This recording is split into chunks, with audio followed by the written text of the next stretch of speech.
इसमें आपका अगला क्रम है समांतर क्रम, क्योंकि पिछली वीडियो में हमने कवर कर लिया था श्रेणी क्रम। अब हम कवर करेंगे यहाँ पर समांतर क्रम या पार्श्व क्रम। इसका दूसरा नाम है पार्श्व क्रम। समांतर क्रम भी आप कह सकते हैं या पार्श्व क्रम भी आप इसको कहते हैं। अंग्रेजी में कहते हैं इसको पैरेलल फॉर्म, और जो सीरीज होता है उसे कहते हैं हिंदी में श्रेणी क्रम। श्रेणी क्रम को अंग्रेजी में कहते हैं सीरीज फॉर्म और समांतर को पैरेलल फॉर्म। ठीक है, अंग्रेजी में भी आप इसको समझ सकते हैं। अब देखिए, जब दो अथवा दो से अधिक प्रतिरोध इस प्रकार जोड़े जाते हैं कि उन सबके सिरे एक बिंदु से तथा दूसरे सिरे अन्य बिंदु से जुड़े हो तो इसे पार्श्व क्रम कहते हैं। देखिए, प्रतिरोधों में कितने टांग होती है? 3 टांग होती है। भाई मान लीजिए पहला प्रतिरोध क्या हो जाएगा, वो ये हो गया। चलो इसको यहाँ पे आप देख लीजिए, पहला प्रतिरोध ये है मान लीजिए, दूसरा प्रतिरोध ये है, तीसरा प्रतिरोध ये है। ये सभी प्रतिरोध अलग अलग है।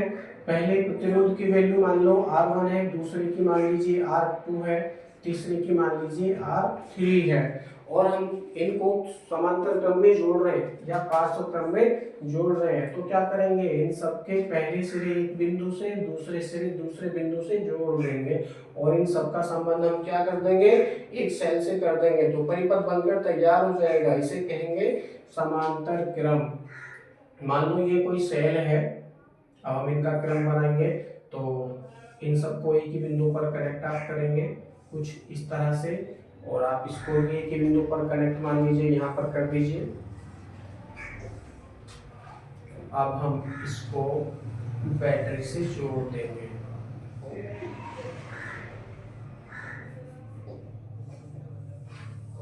ठीक है, कुछ इस तरह से। सेल का जो विभवांतर है वो V है, सेल का विभवांतर V है। सेल का विभवांतर V है, परंतु ये समांतर क्रम में जुड़े हैं। समांतर क्रम का मतलब है कि ये अलग अलग तारों से जुड़े हैं। कैसे पता करेंगे कि अलग अलग तारों से जुड़े हैं? आप जरा देख लीजिए केवल समझने के लिए।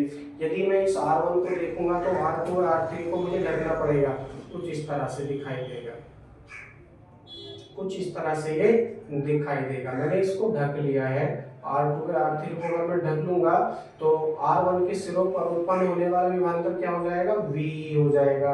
क्यों हो जाएगा? क्योंकि ये सभी समांतर क्रम में जुड़े हैं। भाई मैंने इनको ढक लिया कुछ इस तरह से। ठीक है, तो आपको क्या प्रतीत हो रहा है, इस R1 का सीधा कनेक्शन इस सेल से लग रहा है आपको।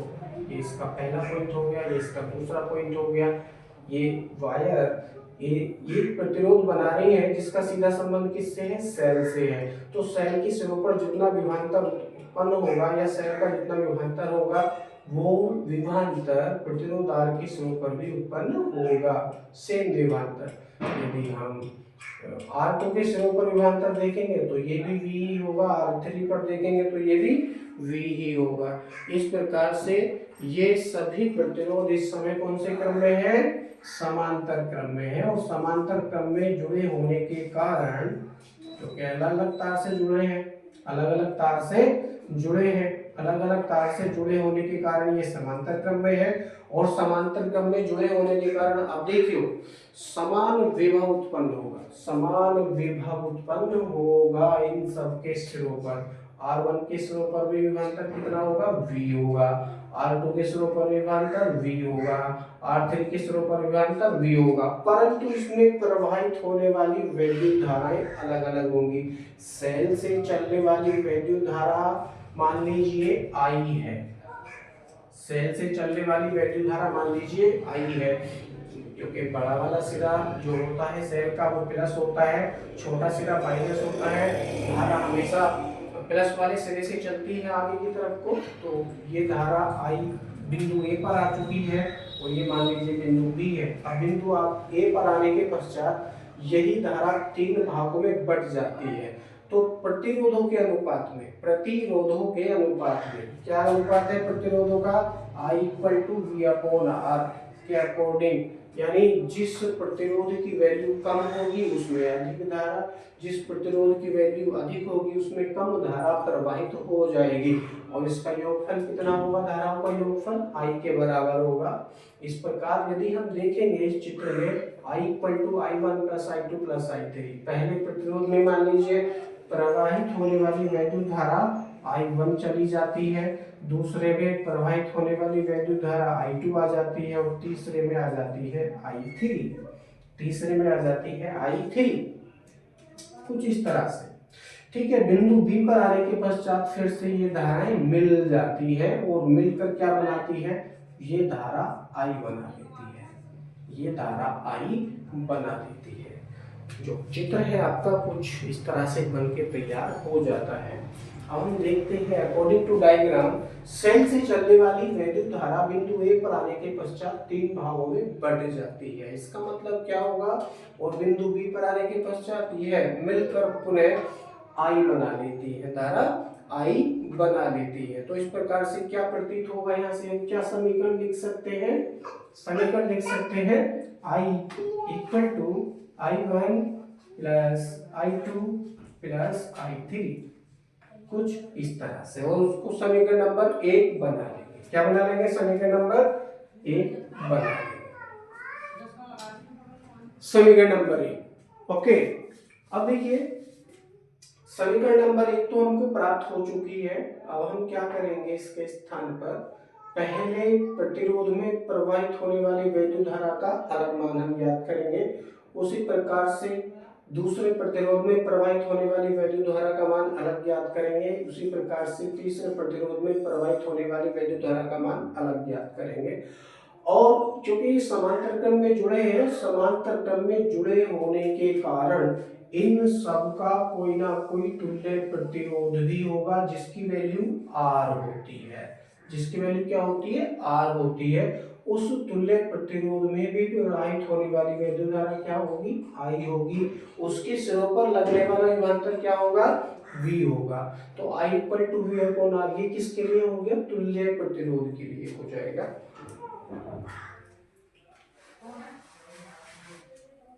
ओम के नियम से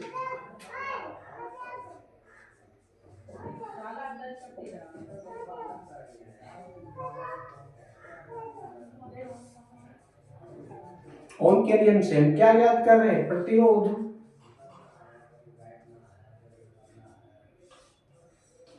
R1 में प्रवाहित धारा,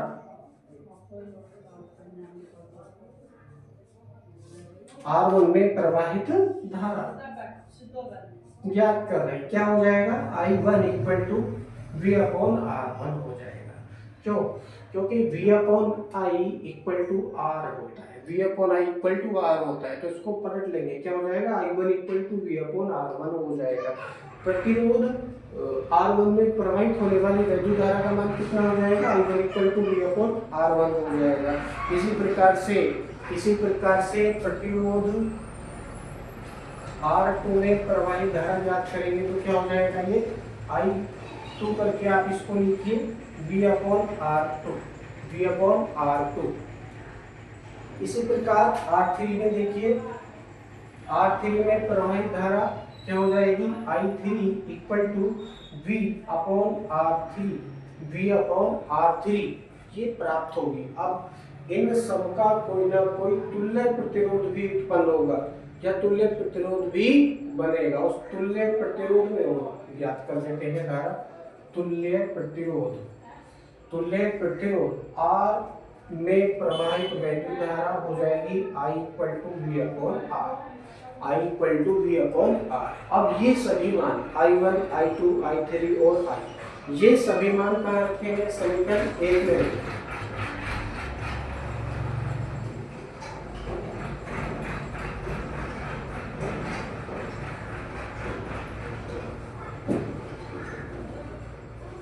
ये सभी मान समीकरण 1 में रखने पर, यदि समीकरण 1 में रखेंगे तो क्या प्राप्त होगा, I के स्थान पे V/R, इसी प्रकार से V/R1 + V/R2 + V/R3। अब देखिए यहाँ पर V आ रहा है, यहाँ पे V आ रहा है, तो क्या करेंगे, v को कॉमन कर लेंगे, लिखेंगे यहाँ करके, क्या हो जाएगा v upon r equal to, अब देखिए v को कॉमन कर लिया हमने, अंदर क्या बचेगा ब्रैकेट में 1 upon r1 plus 1 upon r2 plus 1 upon r3। ठीक है, तो v से v को काट सकते हैं, बराबर में है, क्या बचेगा यहाँ पर 1 upon r equal to 1 upon r1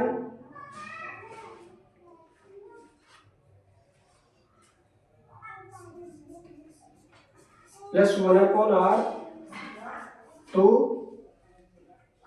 plus 1 upon r3, ये आपको प्राप्त होगा। ये क्या है, तुल्य प्रतिरोध, तुल्य प्रतिरोध है। इस सूत्र का प्रयोग करते हुए यदि 3 संधारित्र R1 R2 R3 समांतर क्रम में जुड़े हैं, तो यदि उनका तुल्य प्रतिरोध ज्ञात करना होगा तो 1 upon r equal to 1 upon r1 plus 1 upon r2 plus 1 upon r3, इस सूत्र का प्रयोग करते हुए आप इनका तुल्य प्रतिरोध ज्ञात कर सकते हैं। तो क्या सिद्ध होगा इससे, R1 R2 R3 का तुल्य प्रतिरोध का व्युत्क्रम, एक तुल्य प्रतिरोध का व्युत्क्रम 1 अपॉन r क्या है, तुल्य प्रतिरोध का व्युत्क्रम है, उन सभी प्रतिरोधों के व्युत्क्रमों के योग के बराबर होता है, प्रतिरोधों के व्युत्क्रमों के योग के बराबर होता है। दूसरा, पार्श्वक्रम में जुड़े हुए प्रतिरोधों का तुल्य प्रतिरोधों का व्युत्क्रम उन प्रतिरोधों के व्युत्क्रमों के योग के बराबर होता है। अब देखिए, हम घरों में जो चीजें प्रयोग करते हैं, जैसे पंखा है, कूलर है, एसी, वॉशिंग मशीन है, बल्ब है ना, ये सभी चीजें हम अपने घरों में प्रयोग करते हैं। तो अपने घरों में ये सभी चीजें कौन सी क्रम में जोड़ते हैं, अब हम एक एक करके सबको समझने का प्रयास करेंगे।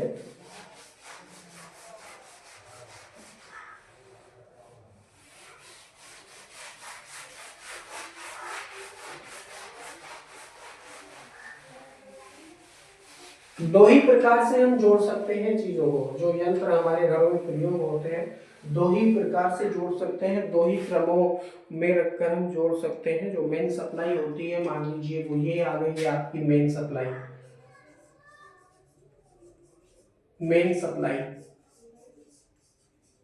ये आ गई है, पहला वायर आ गया, ये दूसरा वायर आ गया, ये इसी प्रकार से।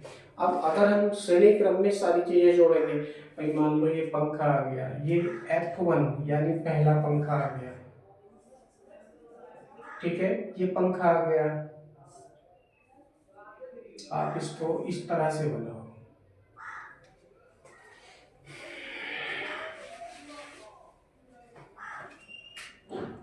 ये पहला पंखा आ गया। पंखे में 2 वायर होते हैं मुख्यतः, लेकिन 3 वायर के द्वारा आप इसको, 3 वायर भी होते हैं, तीसरा वायर अर्थिंग के लिए होता है, परंतु 2 ही वायर मुख्य होते हैं।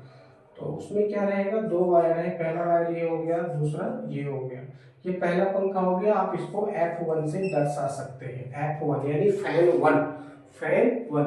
दूसरा पंखा कोई ये हो गया। अब हम श्रेणी क्रम में सबको जोड़ेंगे, F2 हो गया, इसका सीधा संबंध इससे आप कर दीजिए, क्योंकि श्रेणी क्रम में जब हम इन सबको जोड़ेंगे तो केवल एक ही तार रहेगा इनके बीच में, ये पहचान होती है। F2 हो गया। अब मान लीजिए ये कोई बल्ब हो गया, ये क्या हो गया, आगे कोई बल्ब हो गया, बल्ब B1 आप इसको मान लीजिए, और आगे मान लो कोई और एक और बल्ब आ गया, आप इसको B2 कर दीजिए। अब चलो इतना ही रहने दो, और बहुत सारी चीजें हैं, प्रेस है, कूलर है, वॉशिंग मशीन है, एसी वेसी है ना, बहुत सारे चीजें हैं आपके घरों में, मैं समझता हूँ।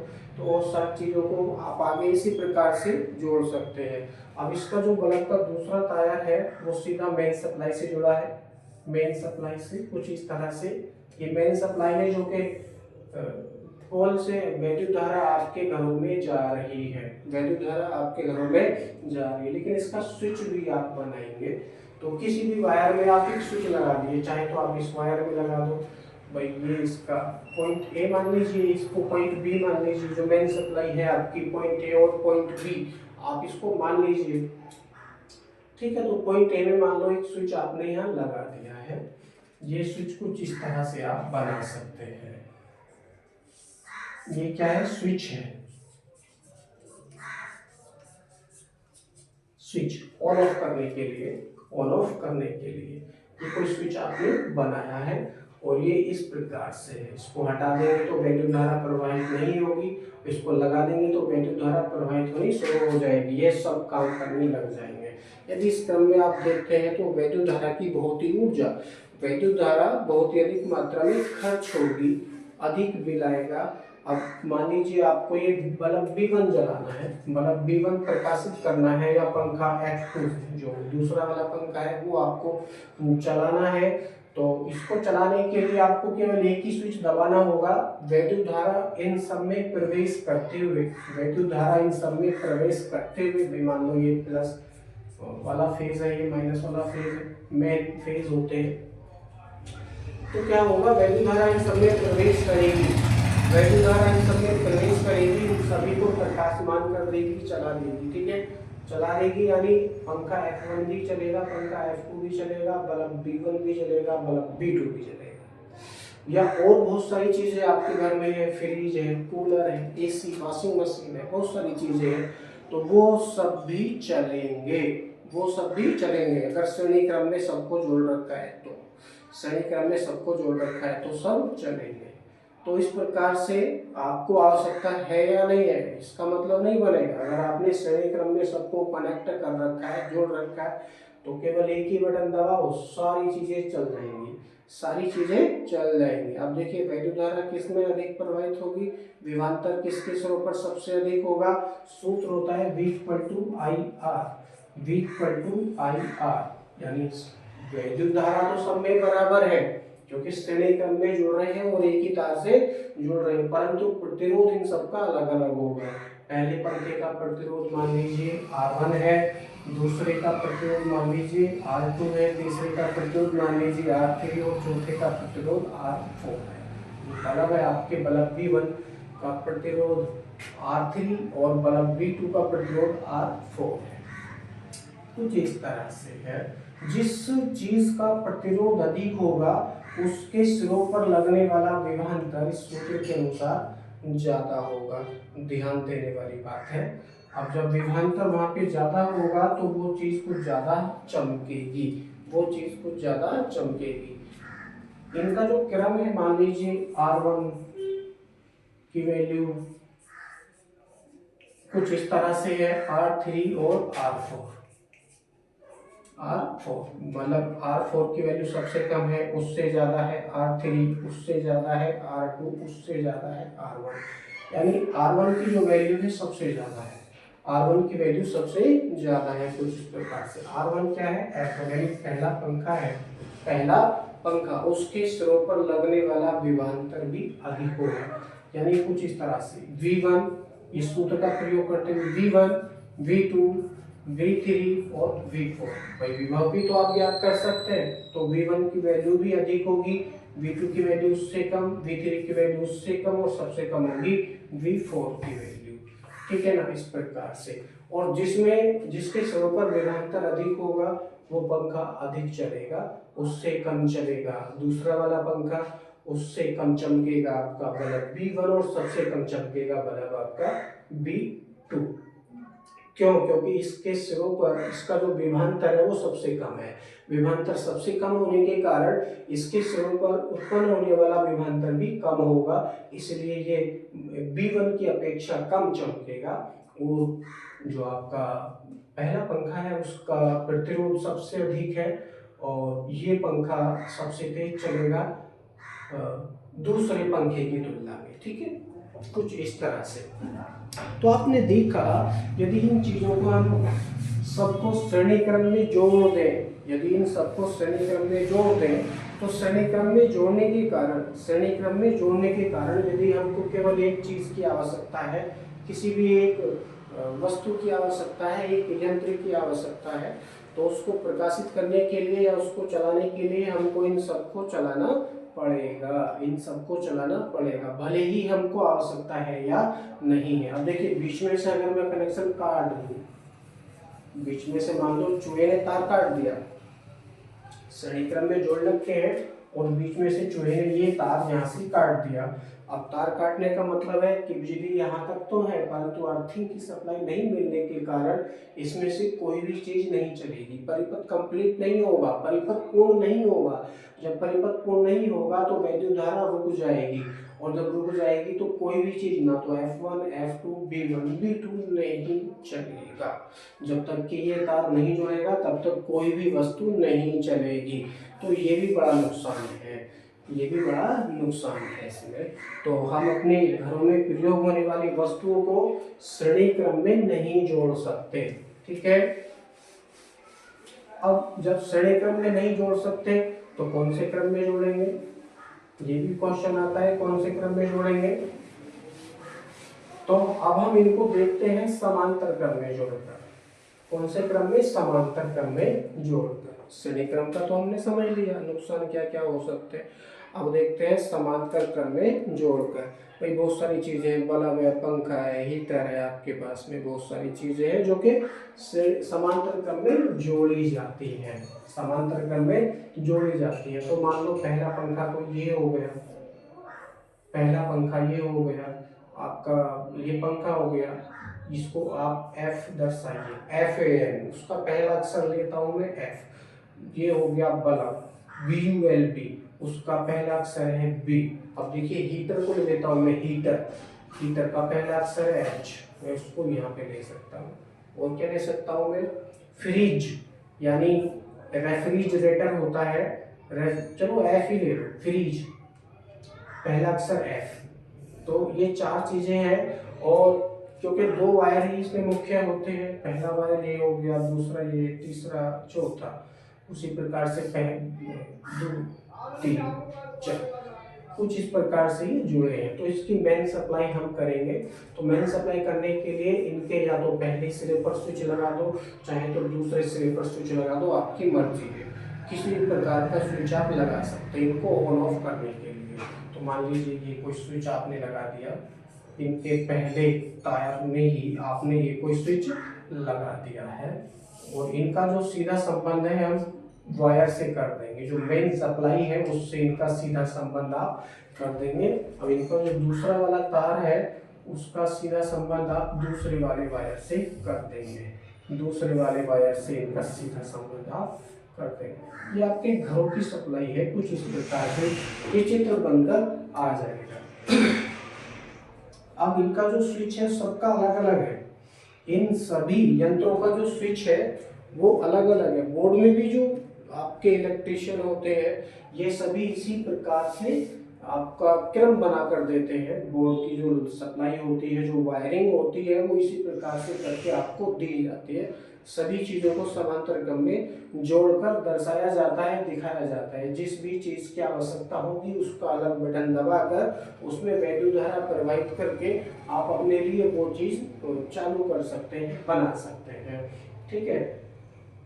तो जिस प्रकार से हम मान लीजिए पंखे की चलाने की आवश्यकता है आपको, तो केवल पंखे वाला ही आप बटन दबाएंगे। अब इसमें अलग अलग वैद्युत धारा प्रवाहित होगी, सबके सिरों पर लगने वाला जो विभवांतर है वो V ही रहेगा। विभवांतर क्या है, वो V ही रहेगा, परंतु प्रतिरोध सबका अलग अलग है। पंखे का प्रतिरोध मान लीजिए R1 है, बल्ब का प्रतिरोध मान लीजिए R2 है, हीटर का प्रतिरोध मान लीजिए R3 है, और पंखा है F यानी फ्रीज है, फ्रीज है उसका प्रतिरोध मान लीजिए R4 है। इन सबका प्रतिरोध अलग अलग है, परंतु एक ही अलग अलग तारों से जुड़े होने के कारण, अलग अलग तारों से जुड़े होने के कारण इन सब में अलग अलग वैद्युत धारा प्रवाहित होगी। भाई पंखे में मान लीजिए I1 वैद्युत धारा है, बल्ब में I2 धारा है, और हीटर में I3 धारा है, और आपका जो फ्रिज है उसमें I4 धारा है। अलग अलग वैद्युत धारा, वो अलग बात है कि समांतर क्रम में जुड़े हैं, और समांतर क्रम में जुड़े होने के कारण सबके सिरों पर लगने वाला विभवांतर क्या होगा, V होगा। विभवांतर क्या होगा, V ही होगा। अब आपको ये पंखा चलाने की आवश्यकता महसूस हो रही है, गर्मी लग रही है ना, भाई मान लो गर्मी लग रही है तो पंखा चलाएंगे, पंखा चलाएंगे तो क्या करेंगे, पंखे का बटन दबाएंगे। तो जैसे ही आपने पंखे का बटन दबाया, इसका सीधा कनेक्शन इस वायर से हो जाएगा और पंखा कार्य करना शुरू कर देगा। माने ये हवा देना शुरू कर देगा और शीतलता आ जाएगी। आपको बल्ब जलाना है तो बल्ब का स्विच आप दबाइए तो बल्ब का जो परिपथ है वो तैयार हो जाएगा, कंप्लीट हो जाएगा और बल्ब प्रकाशमान हो जाएगा। हीटर चलाना भी, सर्दी लग रही है, हीटर चलाना है तो हीटर का आप स्विच दबाइए तो परिपथ पूरा हो जाएगा।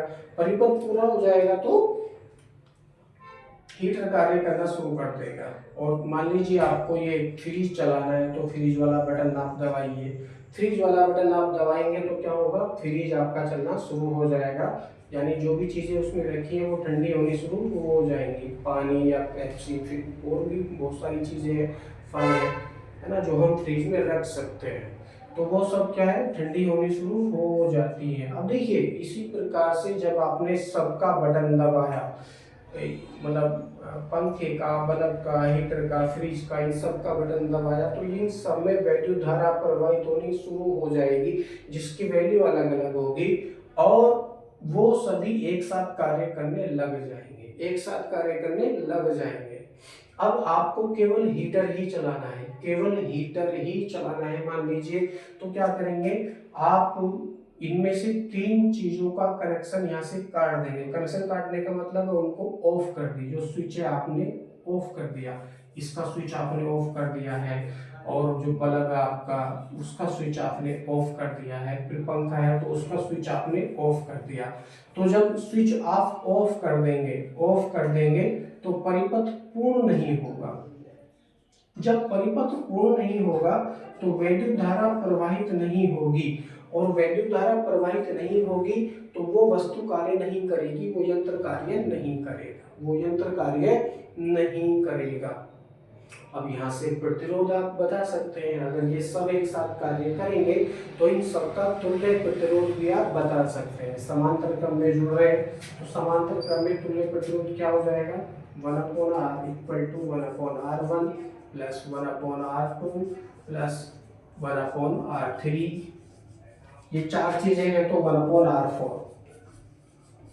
कुछ इस तरह से आप इन सबका तुल्य प्रतिरोध बता सकते हैं, परंतु तुल्य प्रतिरोध केवल उस कंडीशन में आप बताएंगे कि जब ये चारों चीजों में वैद्युत धारा प्रवाहित हो रही है, चारों यंत्र आपके कार्य कर रहे हैं, ठीक है ना, तब ये सूत्र आपका कार्य करेगा। यहाँ पर अब इनका तुल्य प्रतिरोध तो आप इस सूत्र की सहायता से ज्ञात कर सकते हैं, परंतु इनका केवल प्रतिरोध ही यदि आपको ज्ञात करना हो तो प्रतिरोध क्या हो जाएगा, R=R'/A।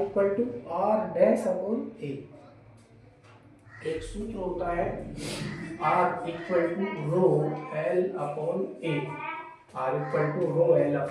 देखिए चालक तार की जो लंबाई है वो सेम है, लंबाई क्या है वो सेम है, विशिष्ट प्रतिरोध भी क्या है वो सेम रहेगा सबके लिए। तो सभी अलग अलग धातुओं के लिए विशिष्ट प्रतिरोध अलग अलग होता है, तो R प्रोपोर्शनल क्या हो जाएगा, 1/A यहाँ से प्राप्त होगा। यानी जिस भी चालक तार का क्षेत्रफल अधिक होगा उसका प्रतिरोध कम होगा, और यदि क्षेत्रफल कम होगा तो उसका प्रतिरोध भी अधिक होगा। इस सूत्र का प्रयोग करते हुए और ऊपर वाले सूत्र का प्रयोग करते हुए आप उसका तुल्य प्रतिरोध भी बता सकते हैं।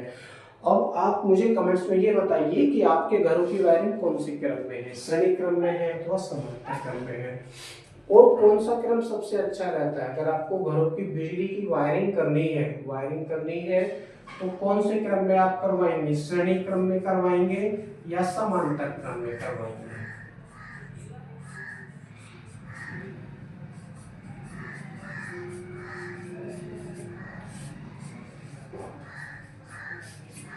समांतर क्रम, कमेंट्स में बताइए। ओके, यहाँ आने के पश्चात आपके लेसन की थ्योरी बिल्कुल फिनिश हो जाती है। अब हम इसकी प्रश्नावली पर जाएंगे, न्यूमेरिकल्स वगैरह बहुत सारी चीजें हैं इसमें। ओके।